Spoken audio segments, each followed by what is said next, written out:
너무나 감사합니다. 이렇게 또 귀한 단에서 하나님의 말씀을 증거하고 또 하나님 사랑을 함께 나눌 수 있음에 다시 한번 감사를 드립니다.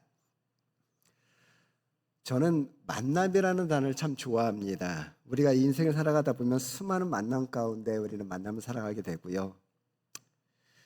저희 부부가 지난 1년 동안 이 에덴교회에서 함께 귀한 시간들과 만남을 저희 가정에게 하나님께서 허락해 주셨습니다. 우리 엄태근 목사님과 함께 나누었던 그 대사들, 그리고 바울홀에서 하나님께 드렸던 그 기도의 시간들, 에덴교회 성도님들의 그 따뜻한 환대와 그 사랑의 섬김들을 저희는 계속해서 기억할 것입니다.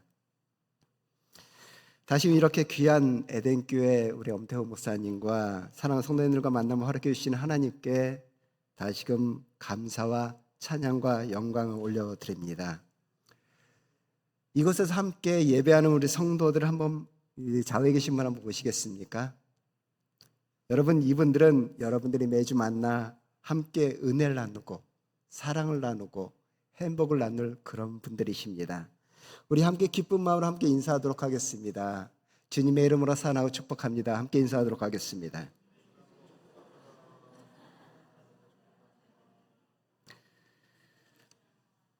먼저 저희가 준비한 사역 동영상 먼저 보시고 말씀을 계속해서 이어가도록 하겠습니다.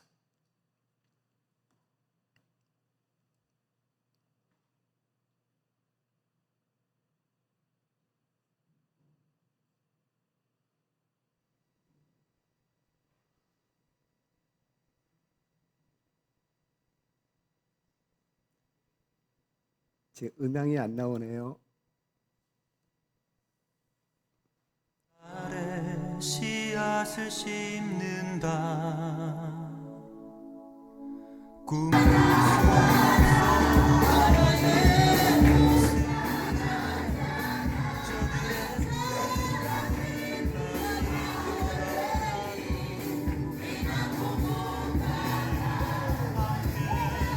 땀 흘려 소망의 길을 만든다. 내일로 가는 길을 찾지 못했던 저들 노래하며 달려갈 그 길. 그날에 우리 보리라. 새벽 이슬 같은 저녁 일어나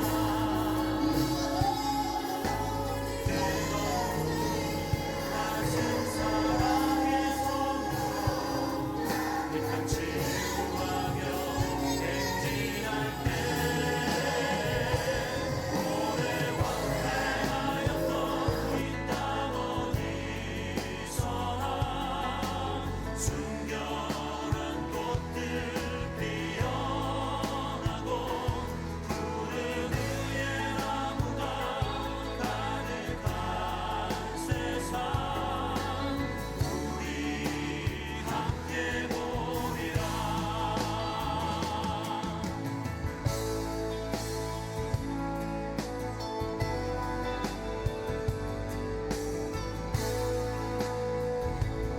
저희들이 1년에 한 번 정도 이게 복음이 전해지지 않은 미전도 종족이나 부족으로 찾아가서 주의 복음을 증거합니다. 지금 동영상은 한 2,500km 떨어진 지역에 저희가 복음을 전하러 가는 영상입니다.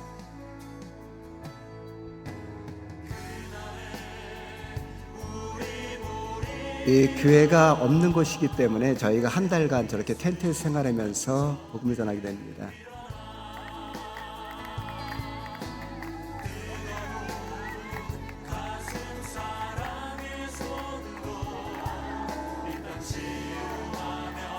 여기는 저희가 함께 사역하는 마사이 부족의 교회이고요.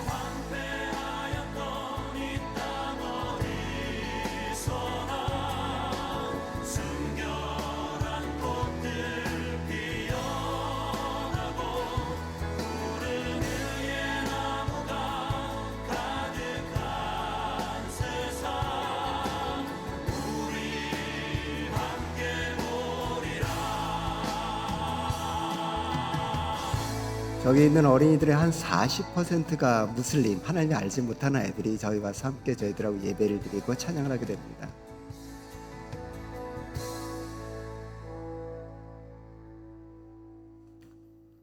예, 감사합니다.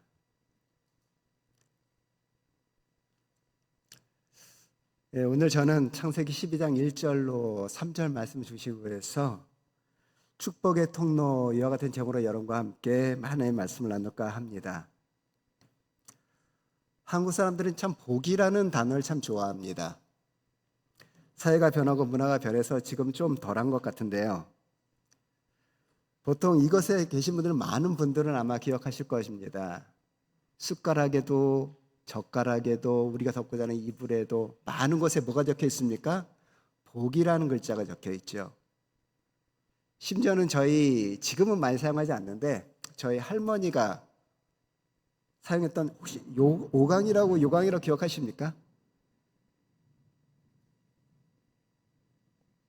이게 뭔 소리입니까?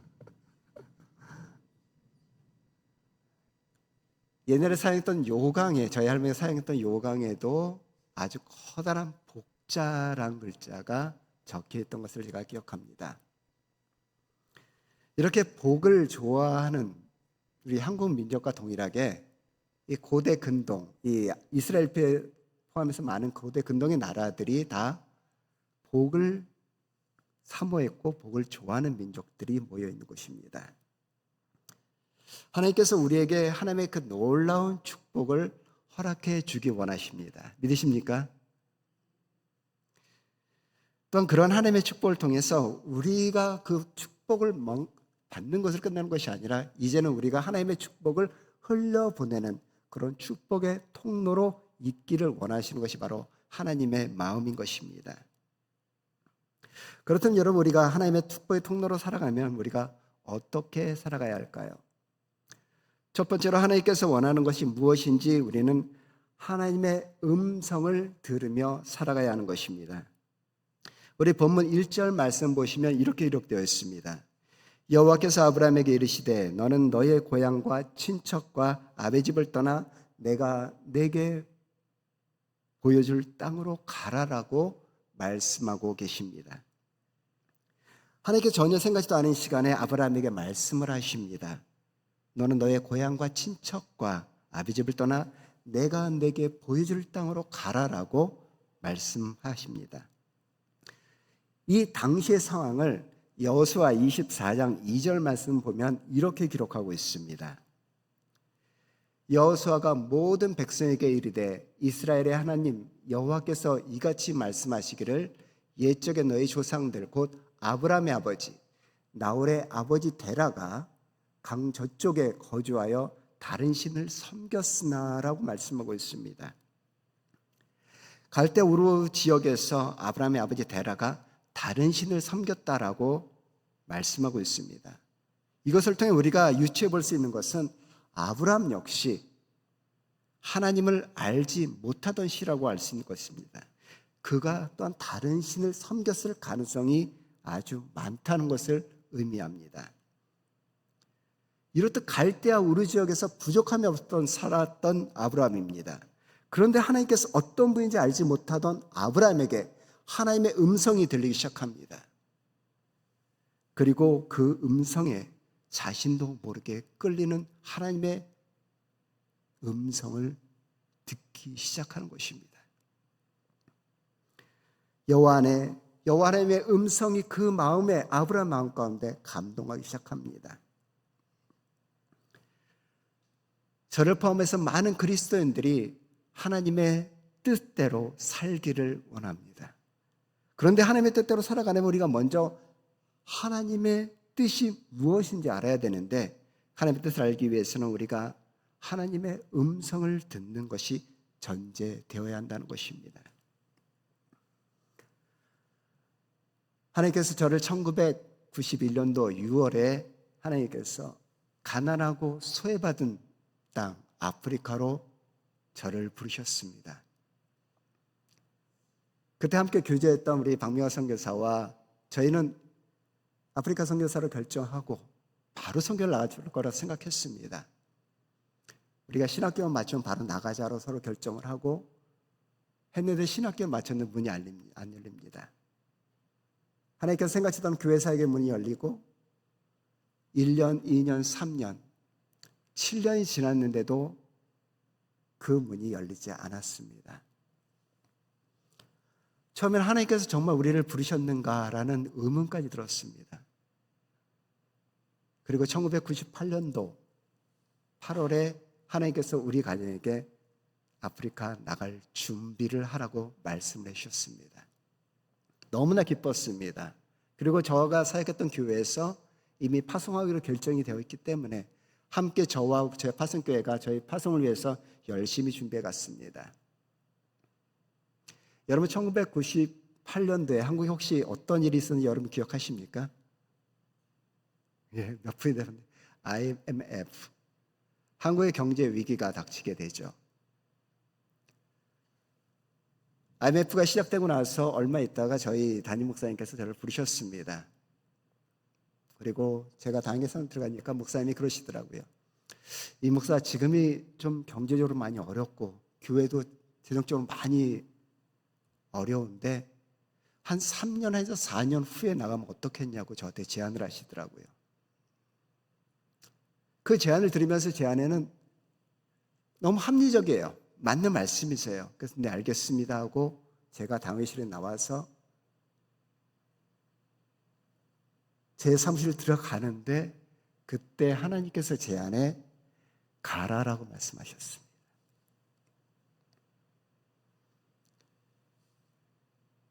결코 쉽지 않은 말씀이었습니다. 그때 저희 아이가 큰애가 2살이었고 작은 아이가 1살이었습니다. 그리고 파송이 취소된 상태였습니다. 너무나 강하게 하나님께서 말씀하셔서 제가 아는 몇 분한테 여쭤봤어요. 근데 다 모든 분들이 지금은 아니라고. 지금 가면 어떡하냐고. 파송도 없이 그 어린애를 데리고 그 아프리카 땅 가서 어떤 곳인지 알지 못한 상황에서 어떻게 그곳에 살아가냐고 다 만류하셨습니다.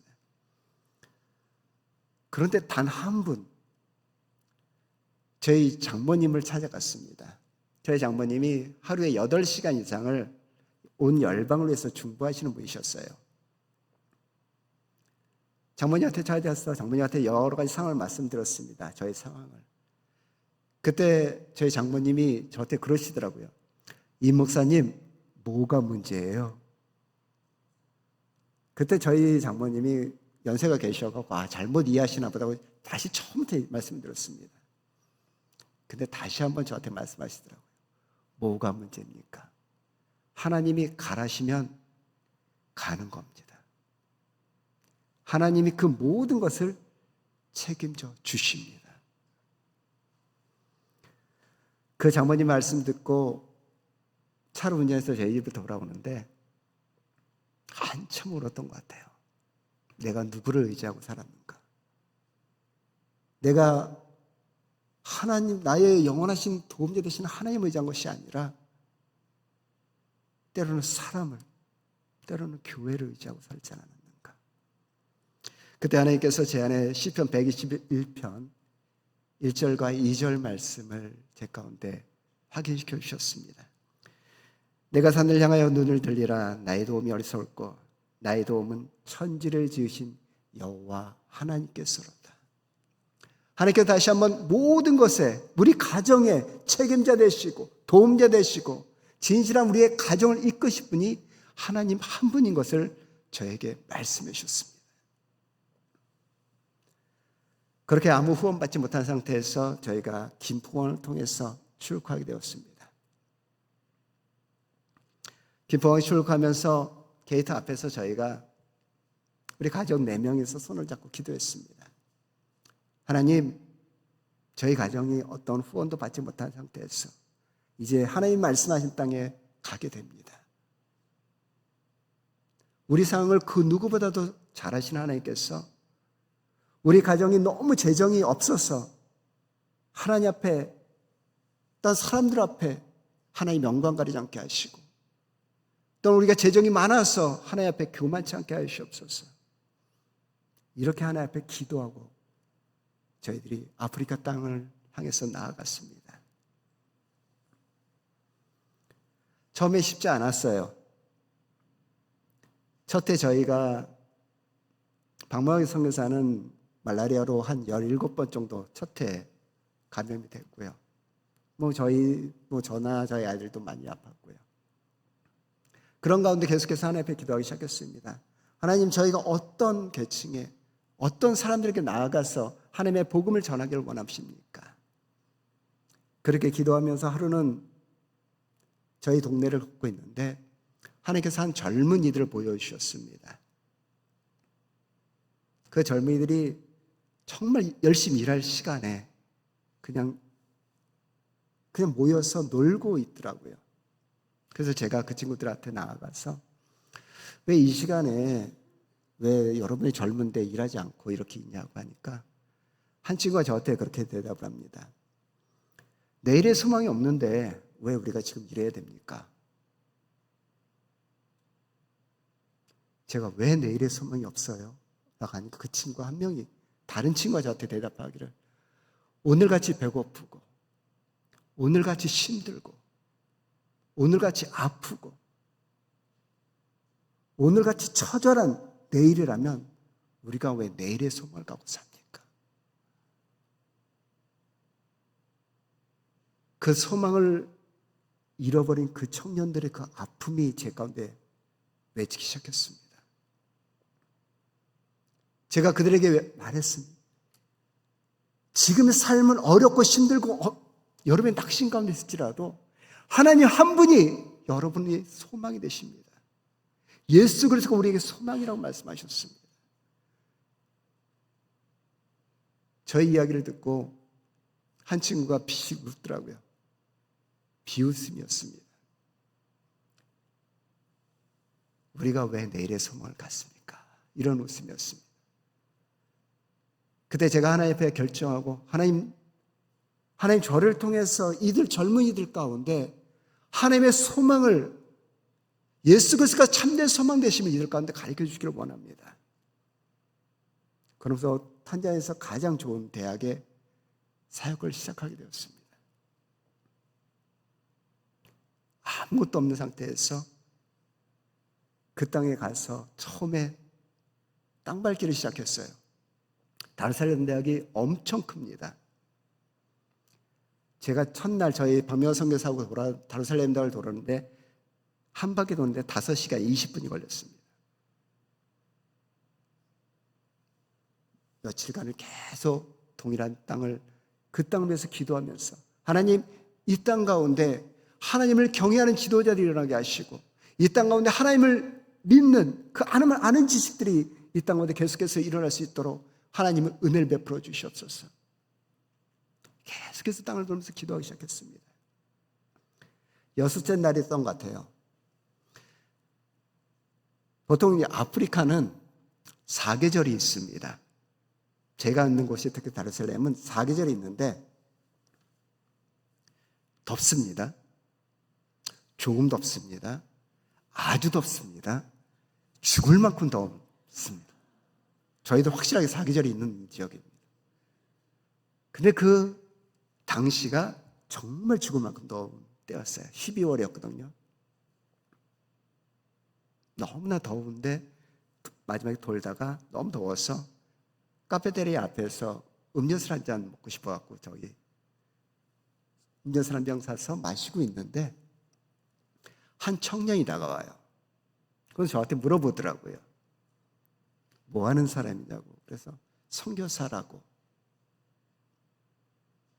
근데 매일 자기가 보니까 매일 뭐라 중얼중얼 대면서 뭘 돌더래요. 그래서 뭐 하는 거냐고 해서 여러분의 대학과 여러분들을 위해서 기도했다고.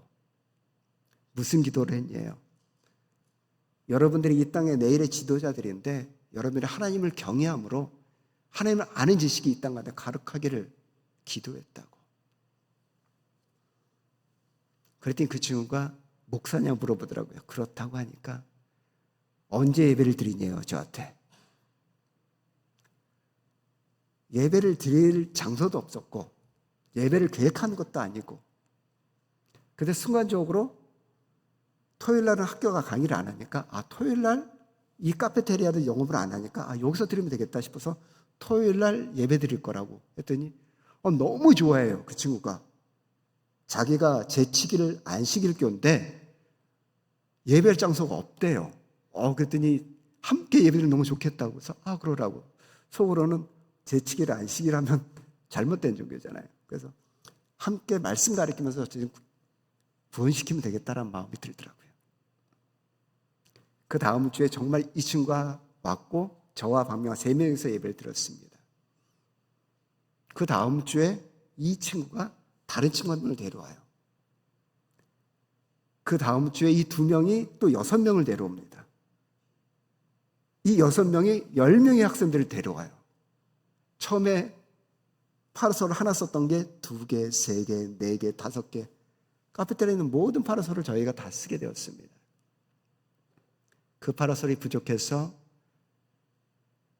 식당의 한 켠에서 예배를 드리기 시작했고요. 그러다가 저희들이 그 식당 한 켠에서 예배 드린다는 이유로 저희들이 쫓겨나게 됩니다. 그래서 하나님 앞에 기도하기 시작했습니다. 하나님, 저희가 하나님 앞에서 하나님을 높이 찬양하고 하나님을 높일 수 있는 그런 예배자를 허락하여 주옵소서.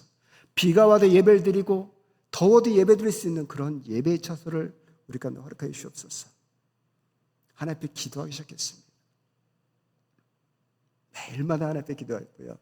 낮에는 계속 예배 처소를 찾아다녔습니다. 조그만 장소도 방 하나도 좋으니까 하나님 우리에게 예배 처소를 허락해 달라고. 그렇게 새벽에 작정하고 기도하기 시작했는데 하루 하나님께서 기도 가운데 생각지도 않았던 어떤 환상을 하나 보여주셔요. 센터였습니다. 한 건물이 한 7동 되는 그런 센터의 건물을 제 가운데 보여주시는데 이거 내가 잘못 봤나 보다 싶고 그냥 기도 계속했습니다. 근데 그 다음 날에도 동일하게 그 건물들을 보여주기 시작했습니다.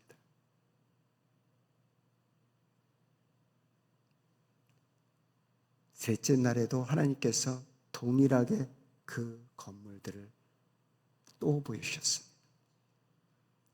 그때 제 안에 어떤 생각이 들었냐면 하나님, 저는 이거 감당할 수 있는 사람이 아닙니다. 저의 상황을 그 누구보다 잘하지 않습니까? 제가 이 일을 어떻게 감당합니까? 하나님, 다른 사람에게 맡겼어요. 저희 감당 못합니다. 그때 하나님께서 제 안에 다시 시편 121편 1절과 2절 말씀을 생각나게 하셨습니다. 내가 눈을 들어 산을 보니 나의 도움이 어디서올까? 나의 도움이 천지를 지으신 여호와 하나님께서다. 이 말씀 생각나게 하시면서 하나님께 저 가운데 물어보시는 겁니다. 지금까지 너가 한국을 떠나 탄자니아 와서 지금까지 모든 살아온 것이 누구의 도움이냐 물어보시더라고요. 하나님이 먹히셨고요. 하나님이 입히셨고요. 하나님이 우리들의 모든 필요를 하나님께서 채우셨거든요. 그때 하나님 앞에 회개하면서 기도하기 시작했습니다. 하나님, 제가 이 일을 감당을 했던 저의 교만함을 용서해 주시옵소서. 하나님, 이 일을 감당할 분은 하나님이십니다. 이 일을 통해서 주님께서 행하실 것입니다. 이렇게 기도함으로 하나님 앞에 결정하고 하나님 앞에 기도할 때 하나님께서 시편 46편 10절 말씀을 약속의 말씀을 주셨습니다. 이르시기를 너희는 가만히 있어 내가 하나님 됨을 알지어다. 내가 열방과 세계 중에서 높임을 받으리라 하시도다. 하나님께서 이 센터를 통해서 하나님께서 홀로 영광 받는다고 약속해 주셨습니다. 저희가 할 건 주님 앞에 가만히 무릎 꿇고 기도하는 것이었습니다.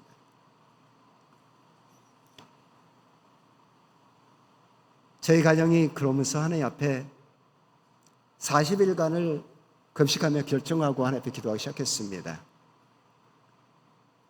사역을 하기 때문에 40일간 온전 금식을 못하고 저녁 금식만 하면서 하나님 앞에 저와 박명화 선교사 둘이 하나님을 행하여 주옵소서.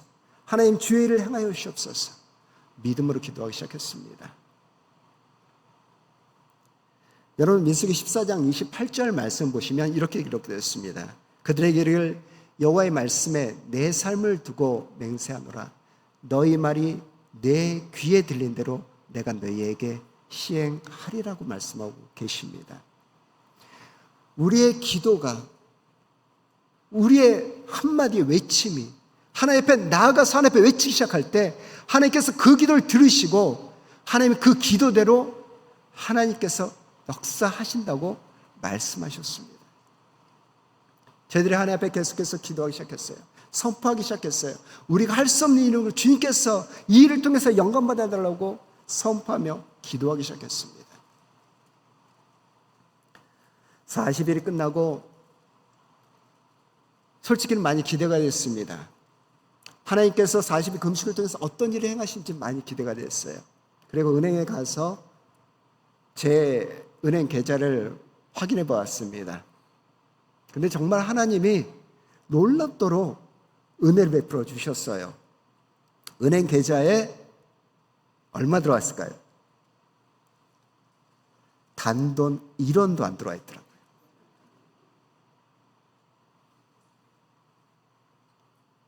처음에는 이게 뭐지라는 생각이 들더라고요. 그러고 문을 열고 나오는데 하나님께서 제 안에 다시 한번 도전을 주시더라고요. 아들아, 다시 한번 40일 금식 해보지 않을래? 그때 제 안에 네 하나님 할게요. 40일간 다시 하나님 붙들고 기도할게요. 하나님만 나의 도움인 걸 제가 압니다. 기도할게요. 그러고 박명화 선교사한테 기도했습니다.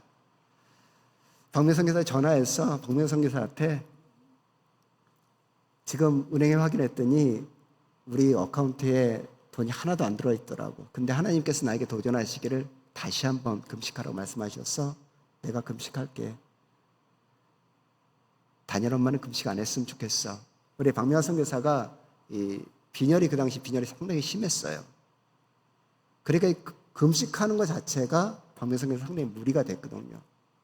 근데 박명화 선교사 저한테 그러더라고요. 다니엘 아빠 나도 같이 할 거야. 그 이야기를 해서 우리 그래 같이 한번 기도해보자. 하나님께서 어떤 일을 행하는지 한번 기도하면서 우리 기도하면서 나가자. 그리고 하나님 앞에 기도하면서 다시 금식을 시작했습니다. 얼마 지났을까요? 하나님께서 정말 하나님의 일을 행하기 시작했습니다. 어떤 한 분이 지금도 모르는 분입니다. 저희한테 연락을 주셨어요. 저희가 센터를 위해서 기도하고 있다는 얘기를 들으시고 그분이 저희한테 전화를 주셨습니다. 제가 저희 아들 지금 고3인데 그 아들이 아무래도 올해 대학을 못 갈 것 같아서 제가 우리 아들 재수 비용으로 모아놓은 돈이 있는데 제가 이 비용 선교센터에 헌금할게요. 그 대신 선교사님들은 저희 아들 대입시를 위해서 기도해 주시기 바랍니다. 여러분 상당히 부담되는 그냥 헌금해 주시면 참 좋겠는데 근데요 그 아이가 그해 서울에 있는 대학에 좋은 성적으로 입학을 했어요. 그게 저희 헌금의 시작이었습니다. 정말 생각지도 않은 많은 분들이 재정을 열어주기 시작했고요. 재성을 헌금하기 시작하셨습니다.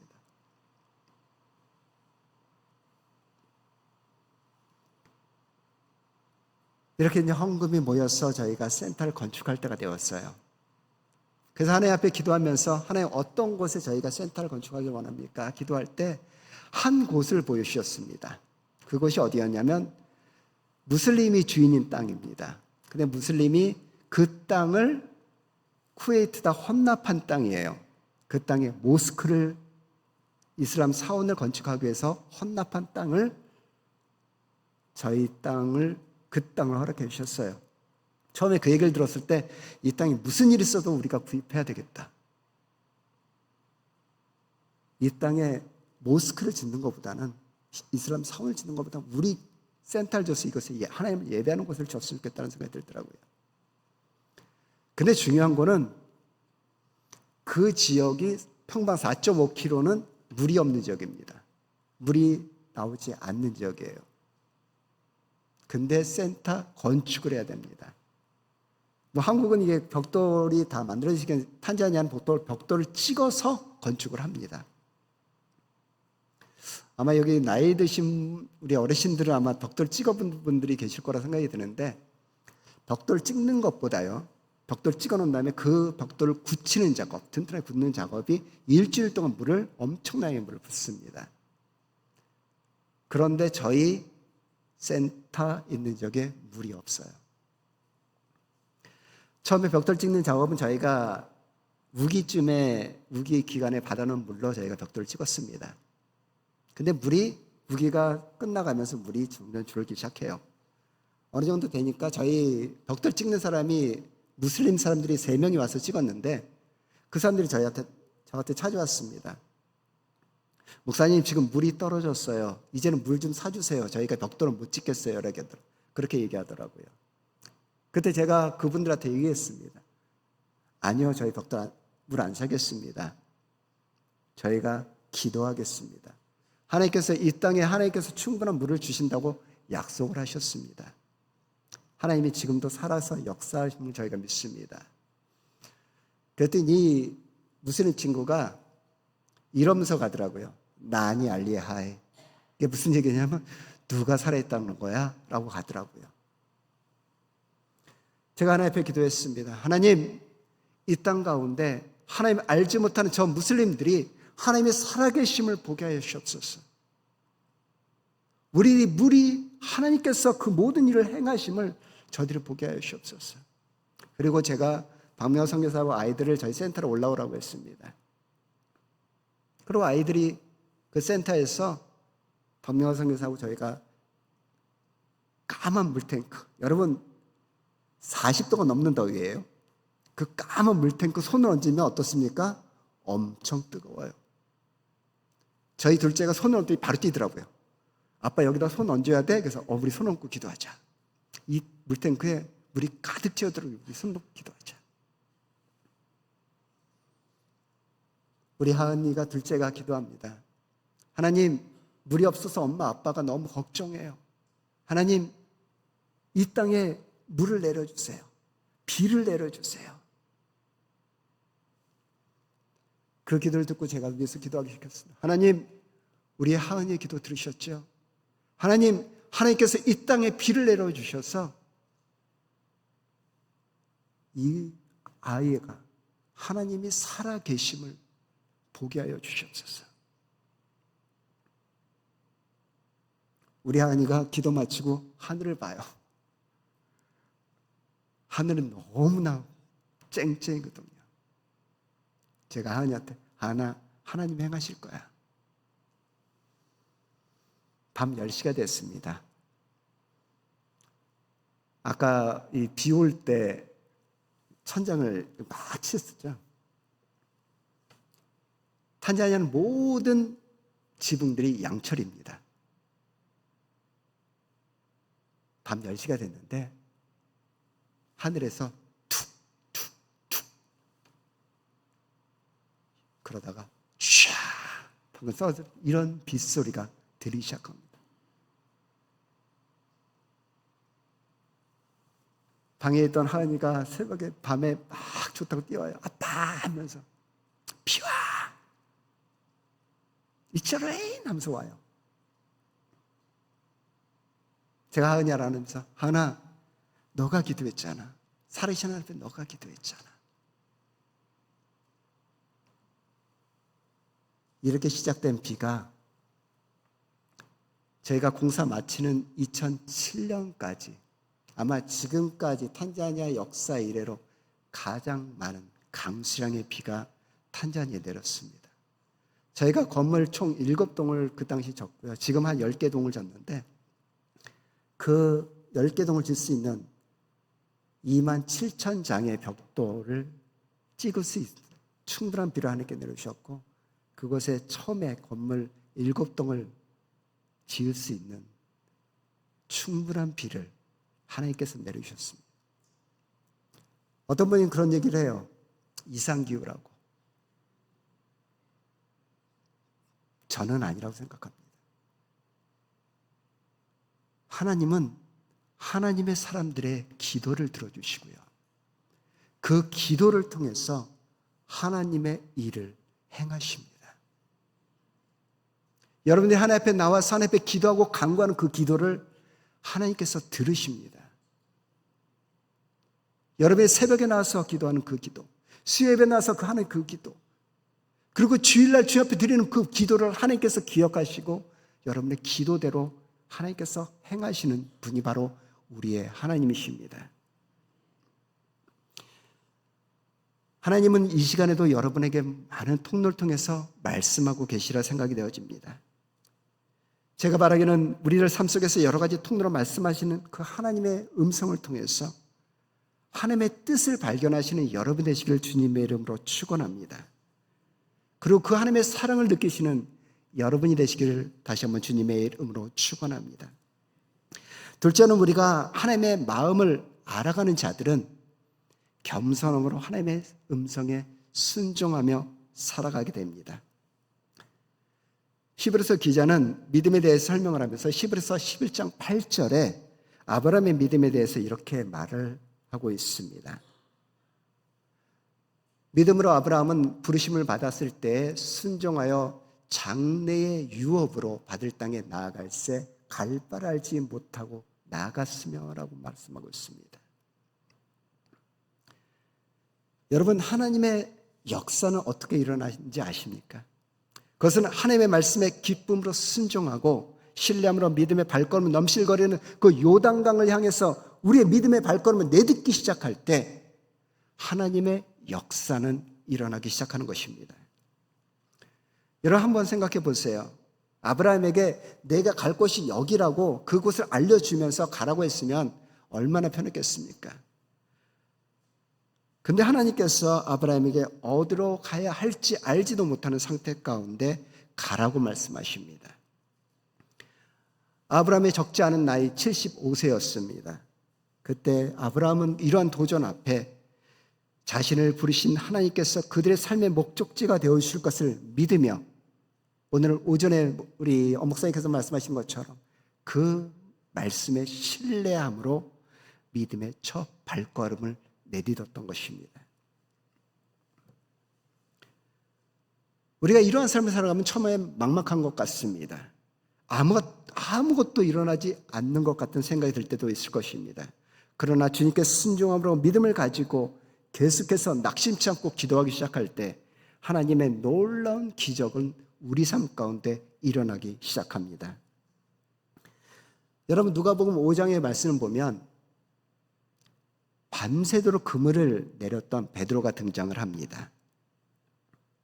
30년 동안 갈릴리 바다에서 잔뼈를 굵은 사람입니다. 그 누구보다도 갈릴리 바다에서 잘 알고 있는 사람입니다. 그가 하루 종일 밤새도록 그물 내렸는데 고기 한 마리 못 잡은 그날 그 아침에 이제는 모든 것을 포기하고 그물을 정리하는 이 베드로에게 예수님께서 이렇게 말씀하십니다. 누가복음 5장 4절 말씀입니다. 말씀을 마치시고 시몬에게 이르시되 깊은 데로 가서 그물을 내려 고기를 잡으라. 여러분 갈릴리 바다 아침에는요 깊은 데로 가서 고기를 잡을 수 있는 바다가 아닙니다. 아침에는 낮은 곳에 고기는 모여 있고요. 그리고 아침에는 깊은 데는 고기가 더 깊은 곳으로 내려갑니다. 결코 그물을 잡을 수 있는 곳이 아닙니다. 그런 곳에 예수님께서 깊은 데로 가라고 말씀하십니다. 그런 말씀을 들은 베드로가 이렇게 예수님 앞에 대답을 합니다. 선생님, 우리들이 밤이 새도록 수고했을 때 잡은 것이 없지만은 말씀에 의지하여 내가 그물을 내리리이다. 제가 이 말씀을 다시 한번 풀어 읽겠습니다. 선생님, 우리들이 어제 밤새도록 그물을 내려서 아무것도 잡지 못했지만 이제 내 생각을 내려놓고 내 경험을 내려놓고 내가 할 수 있는 모든 것을 내려놓고 주님의 말씀에 순종함으로 내가 그물을 내립니다. 여러분, 이것이 바로 하나님께서 원하는 순종인 것입니다. 주님께서 말씀하시니까 그저 겸손함으로 하나님 말씀에 순종하는 삶을 통해서 하나님의 일을 행하시는 것입니다. 제가 조금 전에도 말씀드렸죠. 저희가 센터에 물이 없는 곳에서 센터를 건축했습니다. 저희 센터가 평균적으로 보통 30명이 살아갑니다. 저희 사역자들 한 20명이 함께 살고요. 그리고 또 직원들 이렇게 해서 보통 30명 가까운 인원들이 저희 센터에 함께 공동생활을 합니다. 근데 전도행 팀이 오면 이게 50명 가까운 인원이 살아야 되는데 탄자니아는 우기가 4월이고 대우기가 4월이고 소우기가 11월입니다. 대우기 때 물 받은 거 같고 소우기까지 있다가 소우기 때 물 받은 거로 보통 이렇게 살아갑니다. 저희 센터가 보통 각 모든 건물마다 물을 받으면 한 7만 2천 리터의 물을 한꺼번에 받을 수 있습니다. 근데 이 물이 건기 때 막 지나다 보면 물이 다 떨어져요. 근데 전도행 팀 오면 전도행 팀을 받은 이 선교사로서 좀 마음이 편하지 않습니다. 혹시라도 물이 떨어지면 어떡할까라는 생각 때문에. 그래서 하나님 앞에 기도하기 시작했습니다. 하나님, 저희 센터 가운데 물을 주시옵소서. 운물을 허락하여 주시옵소서. 하나님 앞에 기도하기 시작했습니다. 그때 하나님께서 제 가운데 이사야서 41장 18절을 하나님께서 말씀을 약속해 주셨습니다. 내가 헐벗은 산에 강을 내며 골짜기 가운데 힘의 샘이 나게 하며 광야가 못되게 하며 마른 땅이 샘이 근원이 되게 할 것이며. 하나님께서 이 약속의 말씀을 주셨어요. 그리고 이사야서 43장 19절 말씀을 또 하나님께서 약속해 주셨습니다. 보라, 내가 새 일을 행하리니 이제 나타날 것이라. 내가 그것을 알지 못하느냐. 반드시 내가 광야에 비를 내며 사막에 강을 내리니라고 하나님께서 에게 약속의 말씀을 주셨습니다. 제 안에 하나님께서 우물 주시겠구나 라는 생각으로 하나님 앞에 기도하기 시작했습니다. 그때 미국의 어느 한 교회에서 저희 센터의 우물을 위해서 12,000불이라는 재정을 헌금해 주셨습니다. 이제는 파면 됩니다. 근데 중요한 거는 저희 센터를 있는 지역을 마콩고 주라고 하는데 우물 팔 수 있는 저희가 한 130m를 우물을 팔려고 했었는데 그 어떤 우물에서도 저희 땅에 올라고 하지 않아요. 물이 없기 때문인 것이죠. 서베이에 했는데 물이 없는 것은 나옵니다. 물이 나올 수 있는 측량을 했는데 나올 수 있는 가능성이 없는 땅이었습니다. 근데 기도하면 하나님께서 그 땅에 우물을 줄 거에 대해서 물을 터지게 할 거에 대한 마음을 주셔요. 그래서 몇 군데 우물회사에서 퇴짜를 맞고 마지막 한 곳을 찾아갔습니다. 그것이 무슬림들이 하는 우물회사예요. 무슬림 선교를 위해서 만든 회사입니다. 제 명함을 주니까 그 사장이 씩하고 웃어요.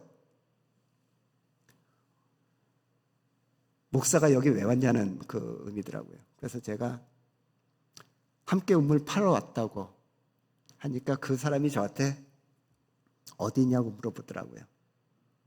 마콩고 주에서 왔습니다 라고 대답하니까 그 사장이 거기 물 없는 거 다 들으셨겠네요 라고 물어봐요. 압니다. 근데 제 안에 하나님께서 그곳에 물을 주신다고 약속하셨습니다. 물이 없는 곳에 파는데 물이 없는 거 분명히 안 나올 거 아는데 왜 팔려고 합니까? 하나님께서 그건데 물 주신다고 약속하셔서 좀 팔려고 합니다. 그랬더니 이 사람이 그냥 그럼 조금 특별한 계약을 합시다 라고 저한테 얘기를 하더라고요. 근데 계약서를 딱 받아보니까 정말 황당한 계약이에요. 보통 탄자니아에서 우물을 파면 30%를 먼저 성금을 줍니다. 그러면 기계가 도착을 해요. 기계가 물을 파기 시작하고요. 물이 터져서 나오면 다시 제가 30%를 냅니다. 그러고 파이프를 심고 펌프를 심고 작업이 모두가 다 마무리됐을 때 40%를 그때 잔금을 지급하는 게 보통의 계약입니다. 근데 그 사람이 저에게 제안했던 건 뭐냐면 제가 선금으로 70%를 달라는 거예요. 계약서를 받아보자마자 제가 그 의미가 뭐냐면 우물 파지 말자는 계약입니다. 그 계약서를 보면서 하나님 앞에 기도하기 시작했어요. 하나님, 이 사람이 이런 말도 안 되는 계약을 하는데 어떻게 하면 좋을까요? 그때 하나님께서 제 가운데 평안한 마음을 주셨습니다. 할 거에 대한 계약할 거에 대한 마음을 주셨습니다. 그래서 제가 계약합시다. 그랬더니 이 사람이 더 이렇게 놀래요. 70%라고. 처음에 영어로 해요. 70%. 그랬더니 Yes, I know that. 그랬더니 이 사람이 수알료로, 저희가 아는 수알료로 해요. 아스리메 사비니, 투타파니 아스리메 사비니, 70%를 계약할 거란 얘기거든요. 그래서 제가 투파니 사비니 하이나시다. 그랬더니 그러고 사인을 했습니다. 70% 먼저 선물 지급하고 딱 3일 후에 기계가 도착했습니다. 정말 어마어마한 기계가 도착했어요. 저희 센터 주인이 무슬림이었다고 얘기했잖아요. 그 땅 주인도 우물을 팠는데 우물이 안 나왔어요. 주위에 상당히 많은 사람들이 저희가 우물 판다는 얘기 듣고 몰려오기 시작했습니다. 많은 얘기가 들려요. 저 외국인이 뭐 돈 자랑한다, 뭐 돈 다 날렸다, 여기 물 없는 거 아는데도 저렇게 물 판다고 한다. 뭐 많은 얘기가 들려요. 그때 하나님 앞에 제가 기도하면서 하나님, 저 하나님이 알지 못하는 저 영혼들이 하나님 이 땅의 물을 통해서 하나님이 누구신지 알게 하시옵소서. 기계가 땅을 파기 시작했습니다. 10m, 20m, 30m, 40m, 50m, 60m. 보통 땅에 파기 시작하면 토양이 바뀌어야 됩니다. 근데 전혀 토양이 안 바뀌어요. 한 60m 파니까 이 기술자가 저한테 왔어요. 저한테 이렇게 얘기합니다. 여기 물 안 나오는 땅입니다. 제가 20년 이상 땅을 팠던 사람이고요. 이 마콩고 주도 여러 곳 팠는데 물 나온 적 한 번도 없습니다. 우리 여기서 그만합시다. 우리 사장하고 정말 어려운 계획했다고 들었는데 50%만 받고 20% 다시 돌려주라고 얘기할게요. 여기서 우리 그만둡시다. 제가 봐도 일리가 있는 얘기예요. 제가 봐도 물 나올 가능성이 없어요. 그때 하나님 앞에 다시 한번 나아가서 기도하기 시작했습니다. 하나님, 사막에 강을 내신다고 약속하신 하나님, 지금 제가 봐서는 이곳에 물 나올 가능성 안 보입니다. 그나마 20% 건질 수 있는 것은 지금 머무르면 건질 수 있는데 어떻게 하는 게 좋을까요? 그때 제 기도하던 앞에 커다란 성경 구절인데 이 스왈리 성경 구절 하나가 쫙 하고 그림처럼 보이기 시작해요. 우스요고페 왈라우스바다이케 우아미니투. 두려워하지 말고 놀라지 말라. 그저 믿기만 하여라. 하나님께서 그 말씀을 제 가운데 허락하셔서 하나님 파겠습니다. 나가서 그 기사한테 기계를 작동하라고 얘기했습니다. 이 사람이 이제는 저를 설득해요. 안 나옵니다. 그나마 20% 건질 수 있잖아요. 아니요. 하나님께서 이곳에 물을 준다 약속하셨어요. 당신이 믿는 알라는 이곳에 어떤 일을 행할 수 있는지 전 모릅니다. 그러나 내가 믿는 알라께서, 내가 믿는 하나님께서, 그 살아계신 하나님께서 이곳에 물을 주신다고 약속하셨습니다. 돌리세요.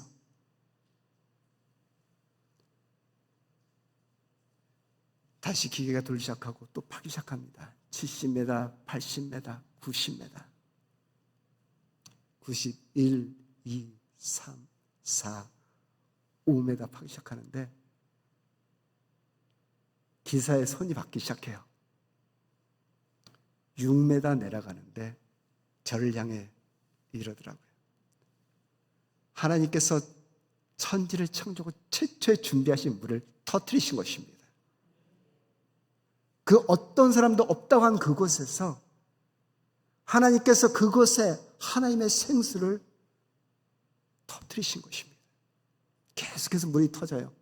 96m 시작해서 130m 계속해서 물이 터지기 시작하더라고요. 거기서 나온 물을 저희 이웃들이 매주 화요일하고 목요일날 그 물을 받아갑니다. 그 물을 받을 때마다 하나님은 살아계십니다. 그런 고백들이 나옵니다.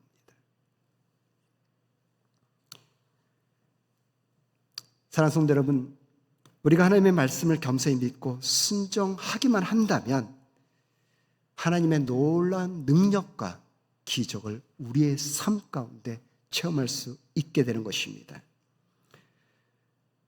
제가 바라기는 우리 사랑하는 에덴교회 모든 성도님들이 하나님의 말씀에 순종함을 통해서 하나님을 만나고 체험하시는 여름이 되시기를 주님의 이름으로 축원합니다.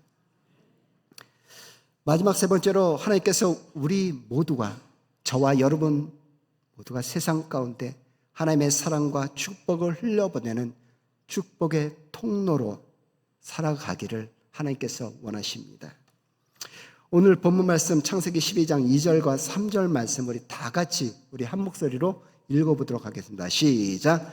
내가 너로 큰 민족을 이루고 내가 내게 복을 주어 내 이름을 창대하게 하리니 너는 복이 될지라. 너를 축복하는 자에게는 내가 복을 내리고 너를 저주하는 자는 내가 저주하리니 땅의 모든 족속이 너로 말미암아 복을 얻을 것이니라 하신지라. 아멘. 창세기 12장 2절에 복이 될지라라는 말씀이 있죠. 이 말씀을 시브리 원문에서 보면 헤베레카라고 표현을 합니다. 이 헤베레카라는 표현은 타인에게 베풀어주고 나누어주는 그러한 축복의 통로가 되라는 의미가 내포되어 있습니다. 저희 가정이 탄자니아 살아가면서 수많은 어려움과 눈물을 흘렸던 시간들이 제가 기억합니다. 몇 년 전에는 칼과 도끼 그리고 긴 창을 가진 8명의 떼강도가 저희 집을 침입한 적이 있었습니다. 떼강도가 도끼를 갖고 현관문을 부시기 시작했어요. 제가 잠자다 일어나서 새벽 2시 반이었는데 제가 내려가서 방미여성에서 반대쪽에 저희 센터를 향해서 우리 사역자들, 우리 학생들, 직원들의 이름을 부르기 시작했고요. 저는 단 1초라도 그 떼강도가 저희 집으로 들어오는 걸 막아보겠다. 이 야구 방망이를 갖고 문을 막으면서 서 있었습니다. 정말 죽을 힘을 다했던 것 같아요. 여러분, 1분이 얼마나 긴지 사역자들이 오는 시간까지 제가 하나님 앞에 정말 간절한 마음으로 하나님, 주님께서 우리 도움 되시지 않았습니까? 하나님, 이 어려운 시간 가운데 주님께서 우리의 도움이 되셔서 하나님 우리를 건져주시옵소서. 정말로 눈물을 기댔던 것 같아요. 사역자들이 저희 집으로 걸어오는 소리를 듣고 한 강도가 저를 향해서 물을 던지는데 옆으로 슉 하고 지나가는데 창이더라고요. 그러고 한 사람 한 사람 저희 센터를 떠나기 시작했고요.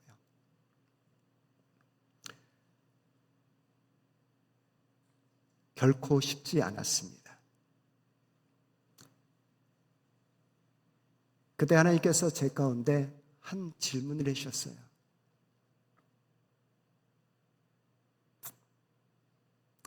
아들아, 이래도 저들 사랑할 수 있겠니? 너를 죽이려고 창을 던지고 문을 부수고 도끼랬던 저들을 사랑할 수 있겠니?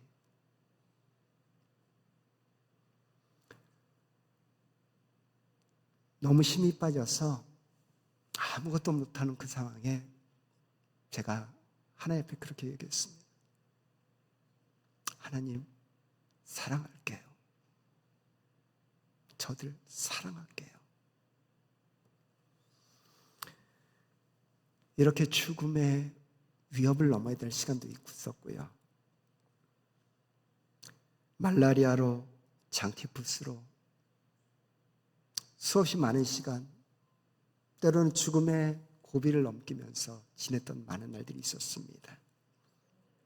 그런데 여러분, 왜 저희 가정이 그 먼 아프리카 탄자니아에서 이렇게 수많은 죽음의 고비를 넘기면서 그것을 떠나지 않고 오늘까지 그 땅의 영혼들을 사랑하며 사역하고 있는지 아십니까? 그것은 탄자니아 잃어버린 영혼을 향한 아버지 하나님의 마음을 알기 때문입니다. 저희 가정을 탄자니아 가운데 축복의 통로로 세우기 원하시는 그 아버지의 마음을 알기에 때로는 살을 에이는 것 같은 그 어려운 순간에도 수천 킬로 떨어진 미존노 종족을 향해서, 부족을 향해서 저희가 아버지의 사랑을 가지고 달려가는 이유가 바로 거기에 있는 것입니다.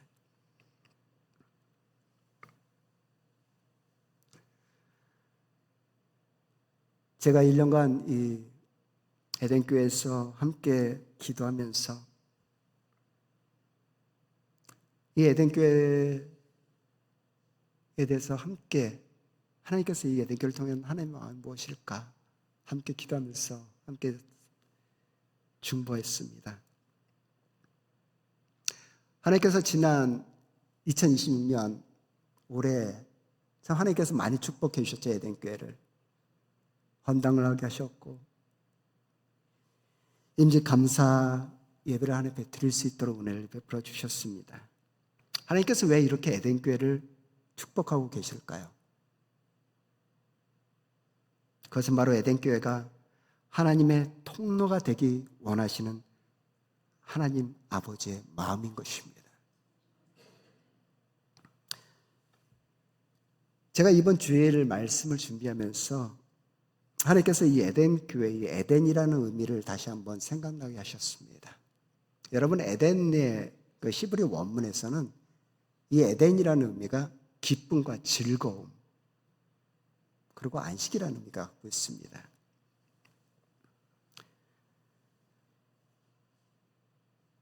제가 1년간 이 관악구에 머물면서 수많은 청년들과 다음 세대들이 기쁨과 소망을 잃어버리고 사는 모습을 보면서 너무나 가슴이 아팠습니다. 저와 박명화 선교사가 매일 사로수길을 지나서 낙선대공원 가서 운동을 합니다. 그 사로수의 길에 있는 수많은 술집에 얼마나 많은 청년들이 술을 마시고 소망을 포기하면서 살아가는지 그 모습을 볼 때마다 너무나 가슴이 아팠습니다.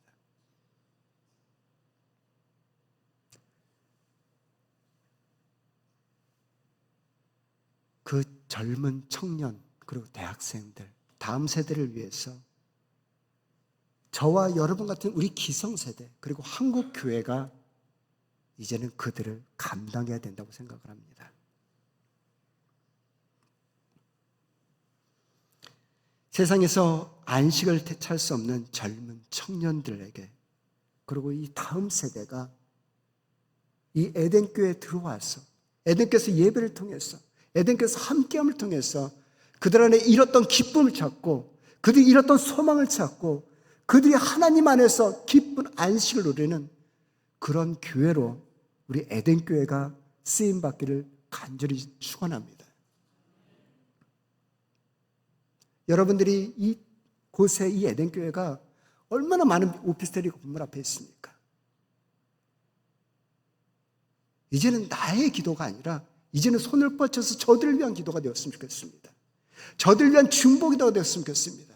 저들을 위해서 아파하는 마음으로 그들을 위해서 기도하는 여러분이 되시길 주님의 이름으로 축원합니다.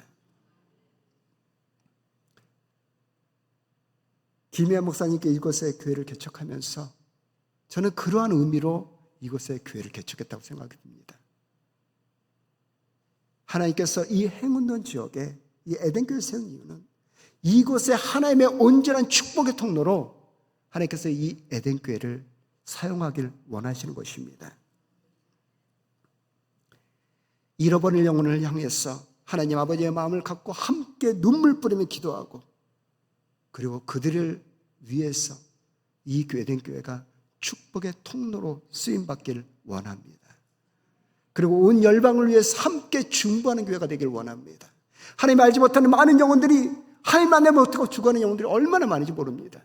그 영혼들을 위해서 여러분의 손을 올려서 함께 기도하고 함께 중보하며 온 열방이 주님 앞에 돌아오는 그날까지 여러분의 기도가 끊이지 않는 여러분이 되시기를 주님의 이름으로 간절히 축원드립니다. 마지막으로 하나님께서 이제 다시 선교지로 나가는 저희 가정의 고백을 사랑하는 성도님들께 올려드리면서 말씀을 마칠까 합니다. 나의 달려갈 길과 주 예수께 받은 사명 곧 하나님의 은혜의 복음을 증거하는 일을 마치려 하면은 나의 생명을 조금도 귀한 것으로 여기지 아니하노라. 아멘. 이 시간 우리가 말씀을 기억하면서 함께 기도하기를 원합니다.